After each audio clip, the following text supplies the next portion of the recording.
And then I moved to Los Angeles, where Halloween starts in the middle of August. It's 150 degrees. I took my kids to the pumpkin patch. It was just pies.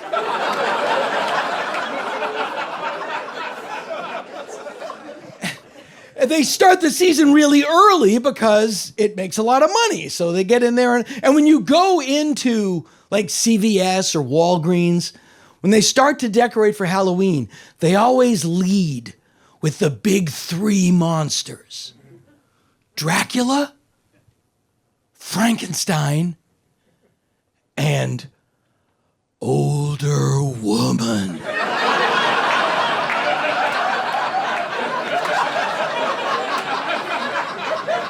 She doesn't even have to be in a witch's hat. Doesn't need it.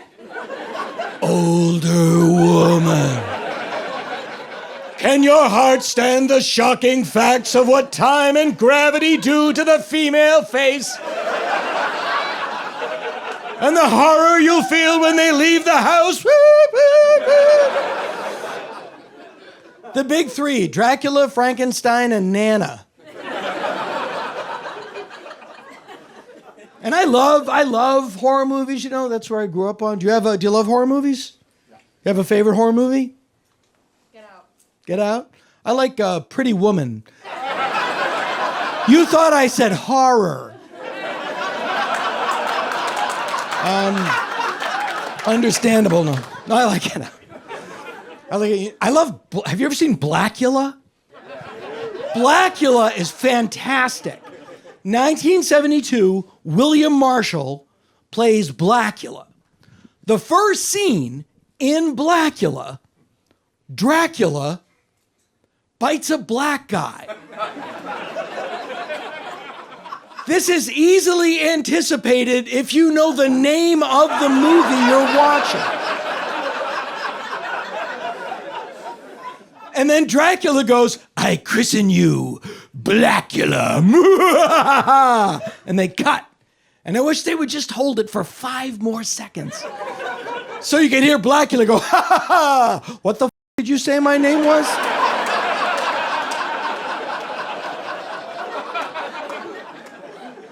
Just to watch Dracula backpedal. "Look, as the king of vampires, I come from a position of privilege that I clearly didn't take into consideration when I made that joke, which is not indicative of my feelings in any way. I won't even eat Count Chocula. Like, I'm committed. I want you to know my truth. That's what this is about." And then all the bros with podcasts will drag Dracula for backpedaling to Blackula. Gotta double down on that all the time. You gotta just double down. That's the problem. There's no real men anymore. But for all you real men listening, here's a commercial for a pill that will give you a I did a BuzzFeed poll earlier this year. I cannot stop thinking about it because it was the most vague question I've ever seen in my life. The question was just, what's the scariest thing? That's it. What's the scariest thing?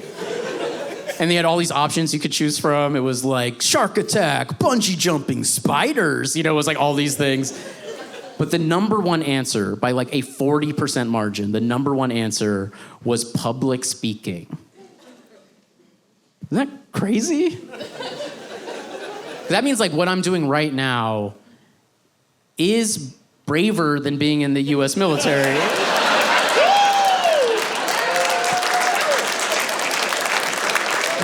Look, and I'm not saying that. I'm just saying most people say that.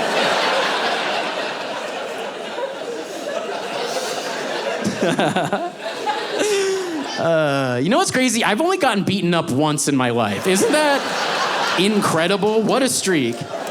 How is that possible? I do that joke every night. Nothing. I think about the time I got beat up a lot, because it was a perfect crime. I weirdly have respect for the person who beat me up. I got beat up in 12th grade. I got beat up at the Minnesota State Fair by a Minnesota State Fair employee. Yeah. Every summer, my friends and I, we would go to the fair, go to the Midway. I'm sure you probably know, on the Midway, there's a sort of notoriously janky haunted house, right? So every year, my friends and I would go into this horrible, dilapidated haunted house, and we would roast it. You know what I'm saying? Just four boys criticizing the lighting, the set design, the acting, you know, real bad boy shit.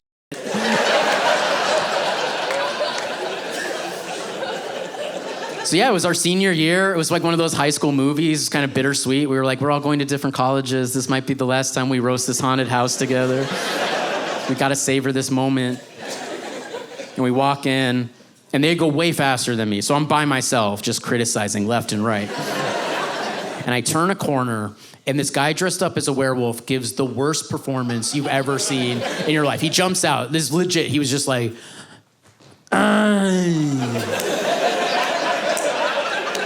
I couldn't believe what I was seeing. I was like, come on, dude. I was like looking at him through the holes in his mask. I was like, that was the worst werewolf I've ever seen. And I've been to a lot of these, okay? You really got to step it up. That was pathetic. And he fucked me up. Like, he just kicked the shit out of me. It was crazy. He threw me against the wall. He's punching me in the ribs, slamming my head against the wall. Like, you know, and you never expect that from a werewolf. I was getting beaten up, and people were walking by. I was begging people, passersby, get this werewolf off of me. Please help me. Help me. I'm really getting hurt. Help me. No one would help me. And it took me so long before I realized, of course, no one's helping me, because they're turning the corner and they're just like, damn, they really stepped it up this year. That looked like a real werewolf attack. That little girl was really, really crying. It's like, this is 100% true. So when my daughter was about 4.5, my wife was out of town, and we were having breakfast, and there was a little lull in the conversation, and I'm over, you know, cleaning up some dishes and stuff, and then after about a minute, she says to me, and apropos of nothing, we had not been talking about anything like this at all. So she just comes out with this. She goes, Daddy, I'm sad you're going to die soon.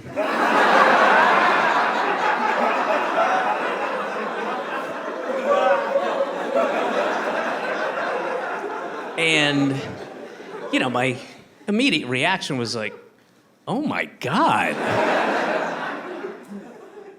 She's a witch. And I went over and I sat down next to her, and I very quickly bound her hands and legs, threw her in her sack, drove to a river, and dumped her off the bridge. So like during last Halloween, she wanted to go to a pumpkin patch with me. But I didn't grow up with a pumpkin patch. Like, I don't know what the pumpkin patch is. But I was like, all right, let's go to the pumpkin patch. So we went to the pumpkin patch. You know what I realized about the pumpkin patch? It's just people taking pictures with a vegetable. That's pretty much it, right? It's a zoo for vegetables. And I didn't grow up with that concept, because back in Venezuela, my dad never took me to the supermarket with a camera. I'd be like, hey, Francisco, stand next to the bananas. Like, they're not ready. Which, by the way, that shows you like what a first world country is, right? To go to a field of food just to take pictures? What the f***? That's amazing, right? I would love to take one of my cousins that are living in Venezuela right now. I'd be like, look, we're gonna go to the US and I'm gonna take you to a pumpkin patch. And my cousin's like, yeah, let's go to the pumpkin patch. And we get there, and it's like Willy Wonka and the chocolate factory, right? I'm like Willy Wonka, I'm like, come with me. And you'll be in a first world of pure gentrification. And my cousin's like, wow, so many pumpkins. I'm gonna eat that one, And I'm gonna eat that one. I'm like, oh, no. We take pictures here, Charlie. But you can pick one pumpkin, and we can take that one home. Ah, okay, because we eat it at home. No, we make a scary face out of it. Wait, so when do we eat the pumpkin? We never eat the pumpkin. We let it rot outside. Welcome to the first world. Being married means I'm a team player now. Team player over here, team player. Thank you. So when my wife asked me to go on a ghost tour of a Revolutionary War fort, I said yes, even though that sounds like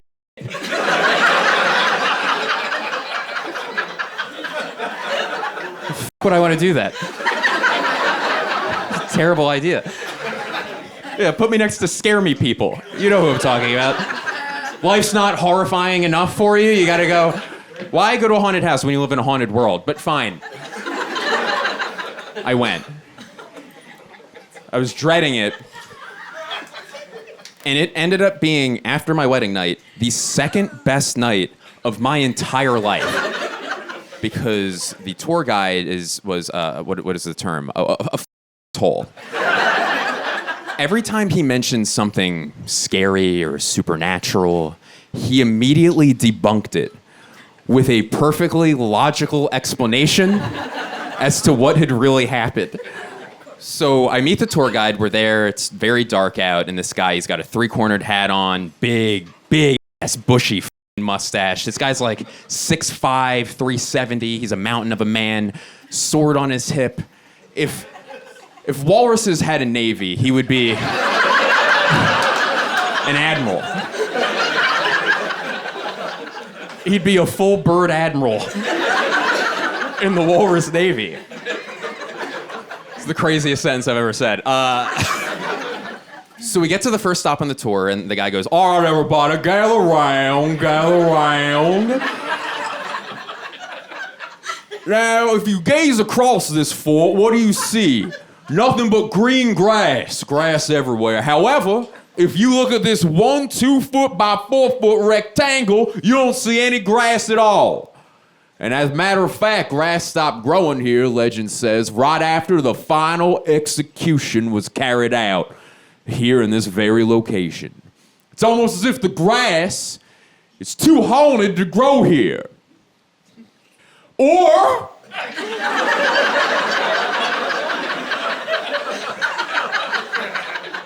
perhaps no grass grows here because it is the lowest point of the fort.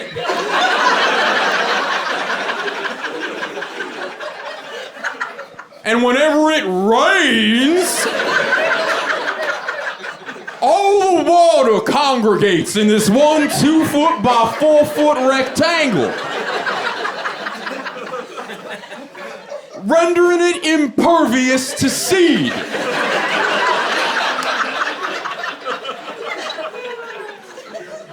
Is it a ghost? Or is it science? Who's to say? And people are confused. This is not what they signed up for. I'm thrilled. This is what I signed up for. I didn't know it yet, but it was. So the tour continues, and we get to the next stop on the tour, and the guy goes, all right, everybody, gather around, congregate. Well, I need everybody here to be quiet. What is that sound you hear? What is that sound? Listen up, what's that sound? That's right, silence. Can't hear nothing. However, multiple times over the year, we have our guests stay overnight here at the fort. We do a little camp out. And multiple times at 4 o'clock in the morning, our guests have heard a loud shrieking noise break out throughout the fort. A sound reminiscent of Mrs. Fredrickson when she found out that her husband, Colonel Fredrickson, the master of the fort, was beheaded by a cannonball in battle. And she was so upset, she hurled her body off the parapets of the fort, screaming all the way down until her body crashed into the ground. And she died. They say that noise was her ghost. Or perhaps that noise happens because we're in an area native to the northeastern red fox.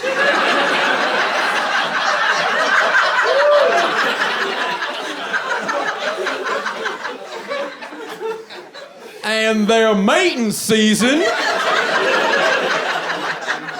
is late October, early November. Oh, I don't know, right around the time of this tour right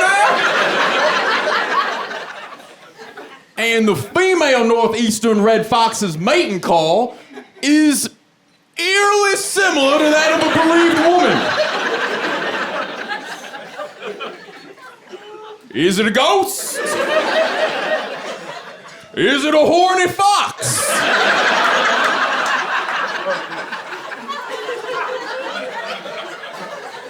Who's to say? And I have pissed my pants laughing. I'm with urine. People are furious. There was a lady on her phone looking up a refund for the tour that she was currently on.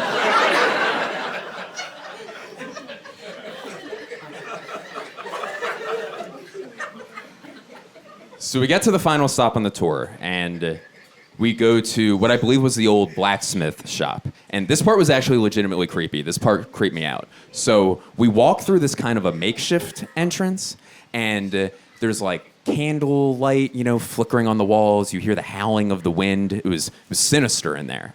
And the tour guy goes, "All right, everybody, circle up. Now, you might notice that we walk through a little makeshift entrance.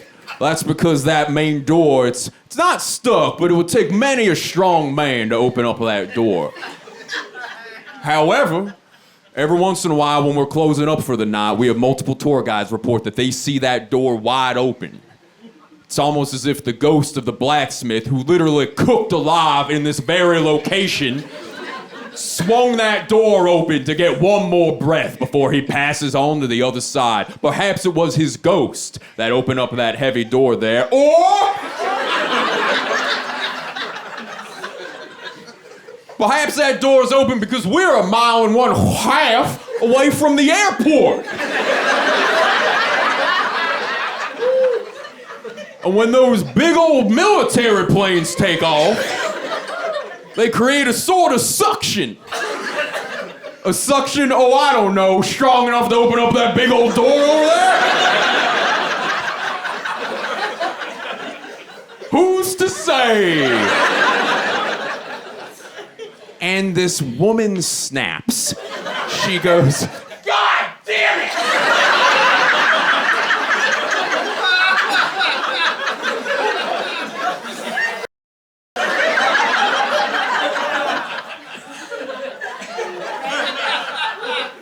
Sir, how long have you been giving tours at this fort? 20 years. In your 2 decades giving tour at this fort, have you ever seen a ghost? Have you ever seen one ghost? My guy goes, "Madam, I have noticed in my life that there is a direct correlation between one's level of education and whether or not they see ghosts."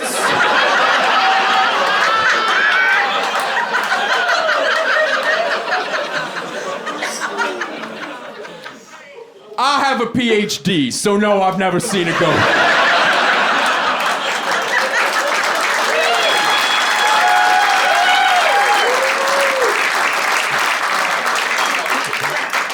I'll pass that on to him. My mom was a pediatric nurse, and so if she didn't have anybody to watch me on the weekend, she would just bring me to work with her. It was a pediatric floor. There was a lot of kids there that I would make friends with, and then they would eventually die over and over and over and over and over again. That was my life. And all the other nurses were like psyched that like, you know, Barbara's kid is here, so they'd always give me jobs to do. My main job was delivering blood to the lab, which breaks my mind now. Like now, in order to touch blood in a hospital, you have to be in like a spacesuit, you know? I was just like 6 years old and they just handed me a hot bag of blood. And I was like, I'm on an adventure. I get to take the elevator, that was very exciting. And then I would just like walk around the basement looking for the lab and get lost eventually and then just like knock on a door and hand someone the blood and they'd be like, what is this? Who are you? I'm like, sorry, can't talk to strangers, and like run away. A lot of misdiagnoses at that hospital.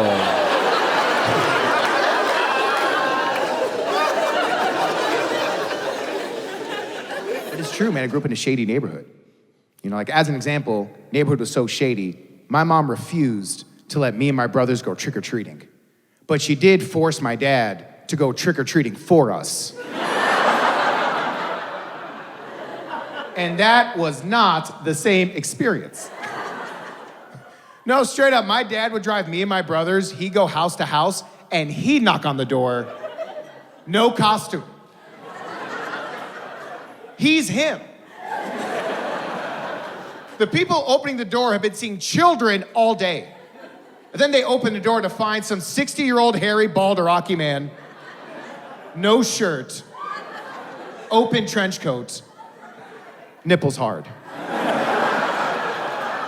And there's this moment of awkwardness, and then my dad would just point to the van.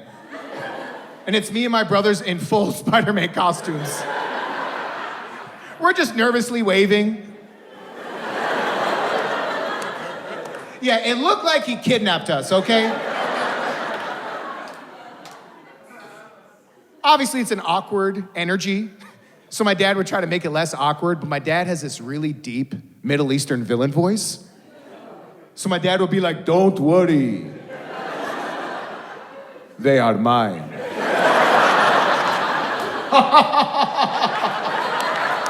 Trick and treat!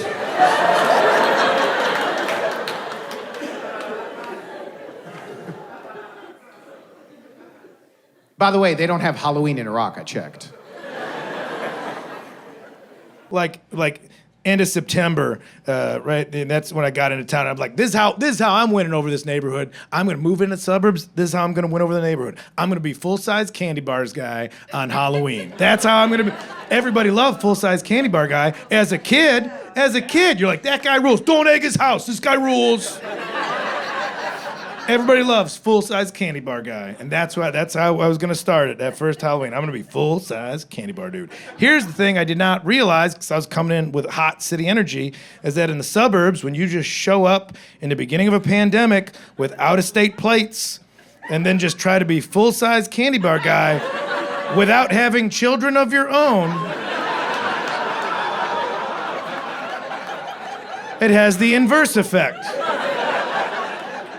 I'm just sitting out on my porch under the one light that was working because I didn't get around to fixing the rest of them, just waving king-size Snickers going, how can I tell if you're Spider-Man unless you come closer?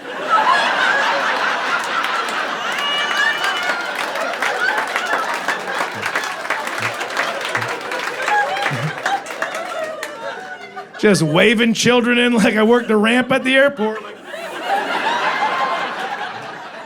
Hulk wouldn't be scared.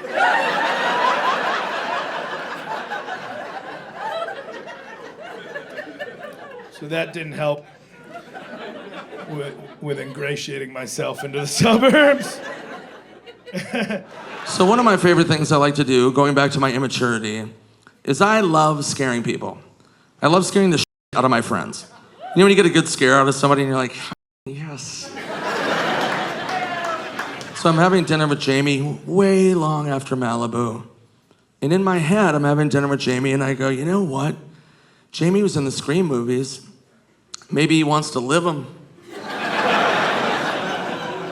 So I leave the dinner, double back to his home that I used to live in again, park in the alley. I go through my car. Somebody had given me a gag gift. It was a baseball hat with a long-haired wig sewn into it. And I'm like, that's gonna come in handy.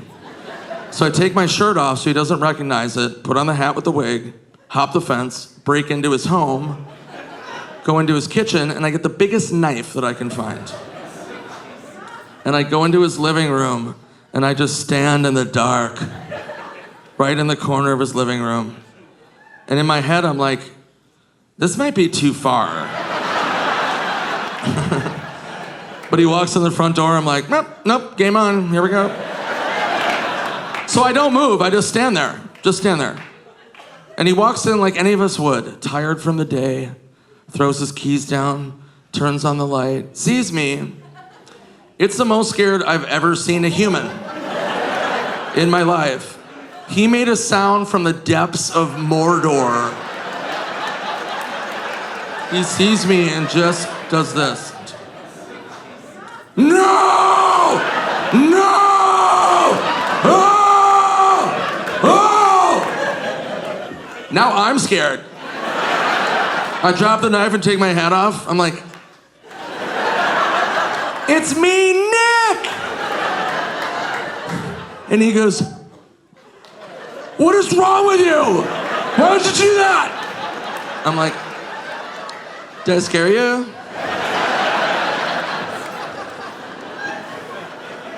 Yeah, it was terrible. I think white people are the only race of people that like to be scared for fun.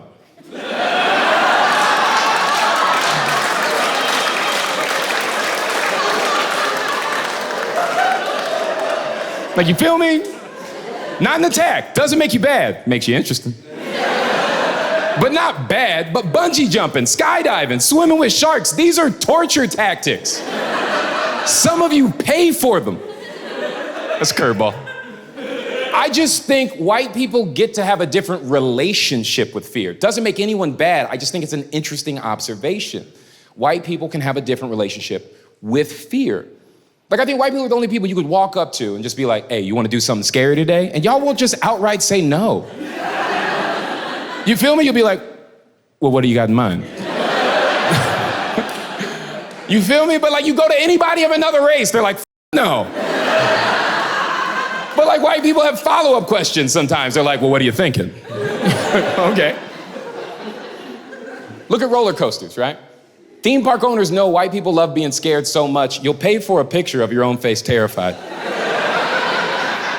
That's their business model. That's how reliable it is. They were like, yeah, that's where we're gonna get the rest of the money. I've been in so many white homes and seen a framed picture of the entire family terrified. Why? Why is that even a thing? I haven't been in one black family's home and seen a picture of 4 black people absolutely terrified. And they're like, yeah, that's the time I got stuck up at gunpoint, right there. That's us. This is where I tried to sell my kids for my own life. So wild to me, man. And understand what I'm saying, because I understand I'm generally speaking, right? I'm speaking in generalities. I understand there's special case scenarios for everything. So please, like, I'm not being irresponsible with this. Just be on the same page with me. I'm just saying, generally speaking, though, that kind of holds true. I'm saying, generally speaking, I feel like white people feel fear so rarely that y'all schedule it as a vacation activity. Like, you feel what I'm saying? Like, literally put it on a schedule. You're like, at 12, we're gonna have lunch. At 1, we're gonna pet a tiger. You're like, what the f are you talking about? A tiger? Huh? You know what no one black has ever said to me? I wanna go on a safari. Not once. I got so many black friends, no one's ever wanted to go. It's our country, and we're like, nah. But I have so many white friends that want to go. Doesn't make them bad. I'm just saying it's an interesting difference that you can spot and go, oh, okay. Why doesn't a safari sound insane to everybody? I didn't realize it was something we were so like polarized on. I thought we were all of the same mind, like that's f***ing crazy. And apparently we don't agree. I never understood like why it isn't crazy. You want to go to the zoo without the walls? That's what we want to do? You want to take away my favorite part of the zoo? The part where they can't get me? That's what we're taking away? Oh, all right. Every time I go to the zoo, people are looking at the animals. I'm looking at the structures. I'm like, that's a good wall. Like that net. Love that glass. I've never understood it. Why doesn't a Safari sound dangerous to everybody? It's not even a safe web browser. You feel me? You ever open up Safari in front of somebody with Firefox? Like, what the f*** are you doing, man? I'm very into the haunted, paranormal, ghosty type stuff. Anybody else in that kind of stuff? Yeah. Like everywhere I go, I like to look up, see if there's anything haunted in the area, maybe go check it out. So when I got here, I started Googling. I was like, where in Phoenix is it haunted? And then Google was like, go outside.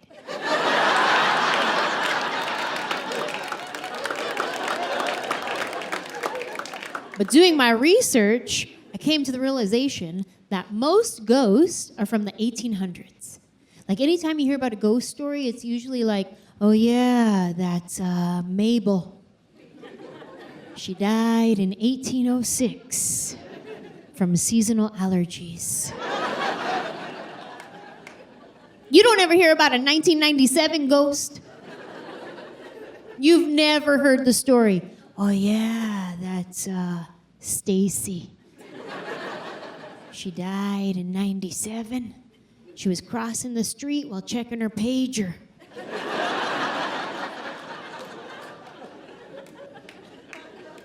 I like scary movies. You guys like scary movies? Yeah. Love scary movies. I mean, sometimes they're a little predictable, you know? Like you can always tell when the ghost is gonna come on the screen because the music changes. It turns into like creepy classical music or Johnny Cash.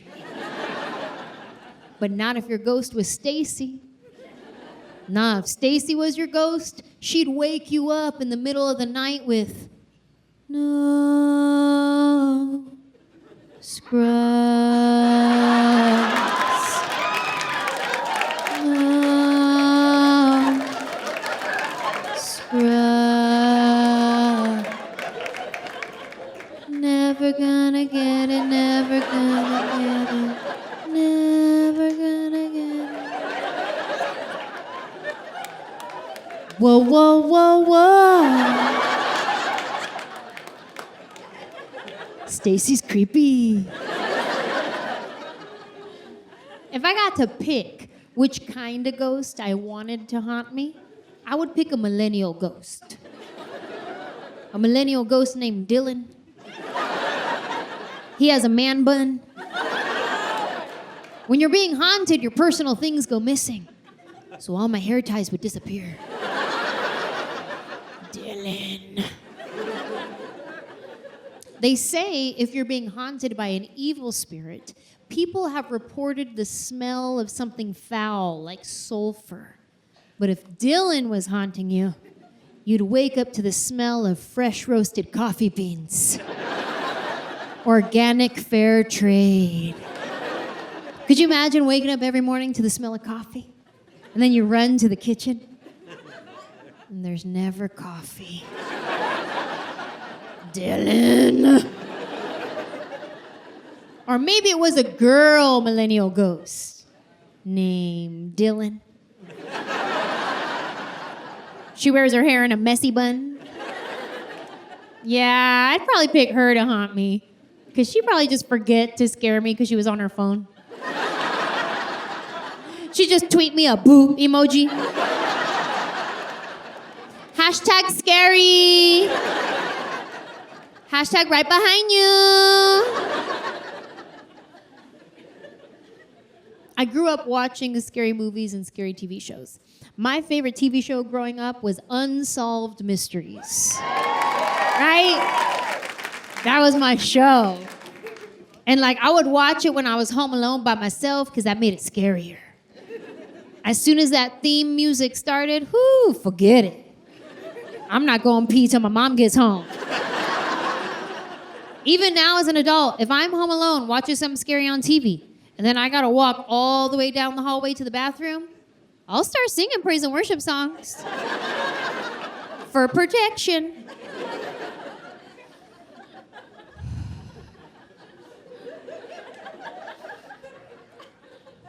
Jesus loves me. This I know. For the Bible tells. You gotta get aggressive.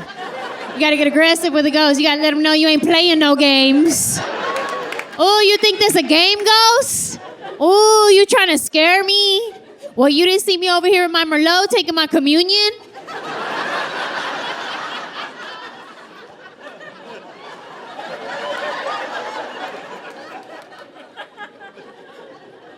Blood of Christ!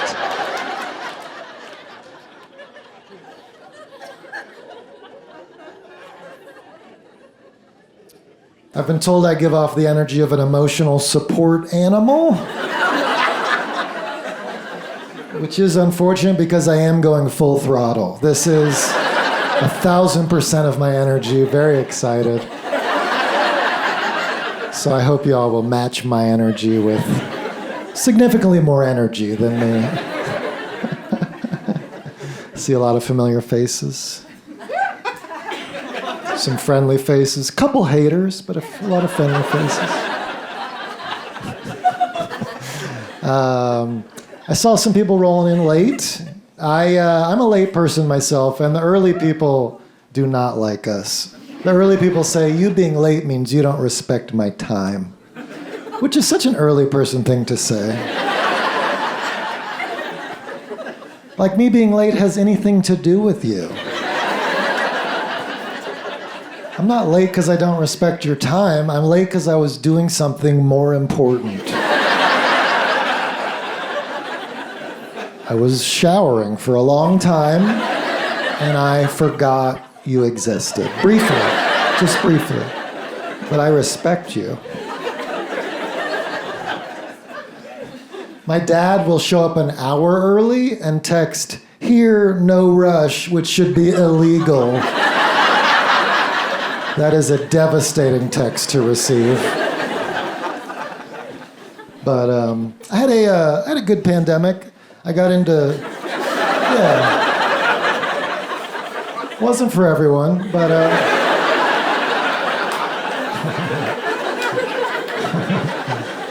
yeah, I got into sports gambling over the pandemic, and a lot of people say that's addictive, but to me it's just kind of a rush like no other.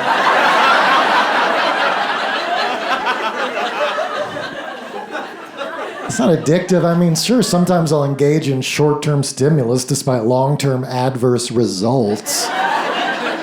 It's not addictive. It's just something that engages my mind night and day and ruins my relationships. I finally called one of those 1-800 gambler numbers. They were like, "I bet you won't quit." I was like, "You're on." Lost $40, but I really started messing around with early bedtime, and that is addictive. Start cozying up at 10, you're like, where's this been? 10 is the gateway to 9:30. Next thing I know, I'm curling up at 8:45. Your friends are like, where you been, Joe? You're like, busy. Super busy. I got good relationships and stuff. 8 p.m. is the overdose of early bedtime. That's when you've gone too far. You wake up 3 refreshed. Walk the streets in the night with the other addicts and criminals. Trying to make new friends. Looking in the coffee shop window, 2 more hours. Then maybe I can help them open.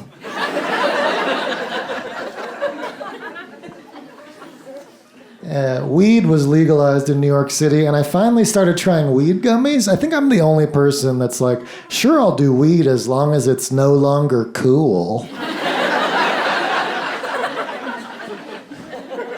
Weed gummies gateway into regular gummies. Yeah. Wow. They taste good. I forgot how good they taste. Now I'm eating weed gummies, regular gummies, vitamin gummies. I'm a gummy boy now, and it's tough. It's a lot of gummy. Doing a lot of gummies. And it is more fun to say you're doing gummy vitamins. Yeah, you want to come over, do some C? We could do E. I got fish oil, make your eyeballs slippery.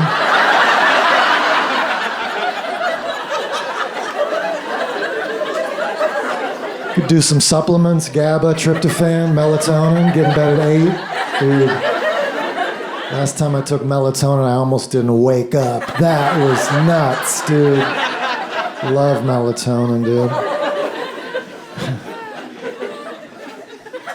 If marijuana is a real medicine, isn't it time for other medicines to step up the fun? Why don't we have antibiotic chocolates? Penicillin Sour Patch Kids? Get some Lipitor brownies, I don't know. Vape the vaccine, go in for the booster bong, Johnson & Joint, I'm just spitballing.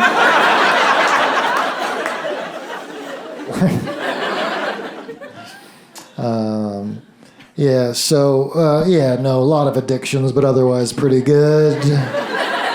Pretty good. I got broken up with to my face, which I recommend, because a lot of people are being ghosted, not me. Right to the dome. It's pretty sweet. People complain about being ghosted. I got ghosted again. What a jerk. I feel like they forget the opposite is when somebody firmly tells you why they never want to see you again. And now that I've experienced both, have to say ghosting might be underrated. Just a little. Sure, it's sad when somebody disappears, but you should try having your flaws expressed. By a woman named Beth. Over a hot cup of coffee. But she was very smart, PhD. She kept beating me at board games. I love game night. She beat me at Scrabble, Trivial Pursuit, chess. On the 4th game night, I was like, I brought Hungry, Hungry Hippo. I have a little two-handed flicking technique that is unstoppable. And I brought Uno. I'll teach you the language. And after that, we can arm wrestle. She did defeat me at those as well. I've heard that men are intimidated to date successful women. What they don't mention is successful women less interested in dumb losers. What's up with that, ladies? That's a double standard. Give us a chance. But the biggest argument we got in, I'm embarrassed. She called me out for mansplaining, and I'm sure you guys know what that is. If you don't, I can't tell you.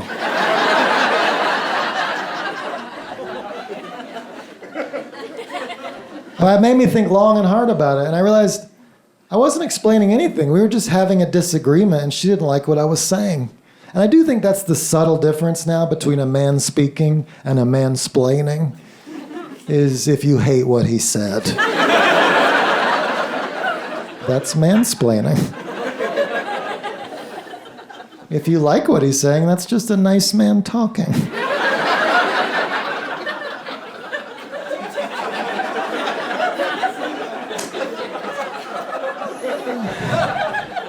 And just for the sake of thought, I had to wonder about the exact opposite of mansplaining. I think it would be a woman asking questions that are impossible to answer. And she did that a lot. I just don't think we have a catchy phrase for it, like lady riddling.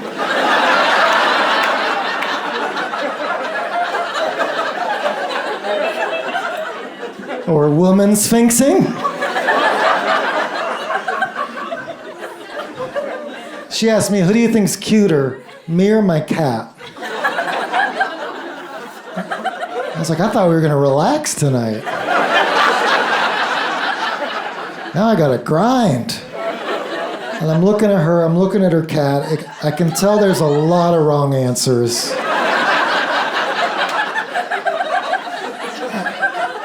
And I thought I solved it. I was like, you're both so cute. And she said, no, you have to pick. I'm like, what is the answer? Finally, I said, you're the cutest woman and your cat's the cutest cat? And she was like, that's correct. I was like, that was a close call. That was way closer than anyone realizes.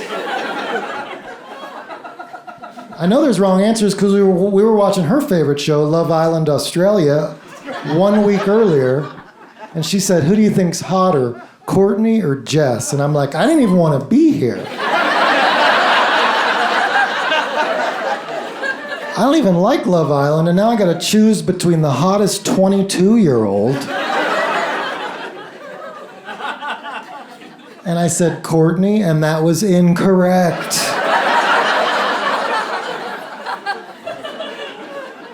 For a month, she was like, yeah, well, you think Courtney would?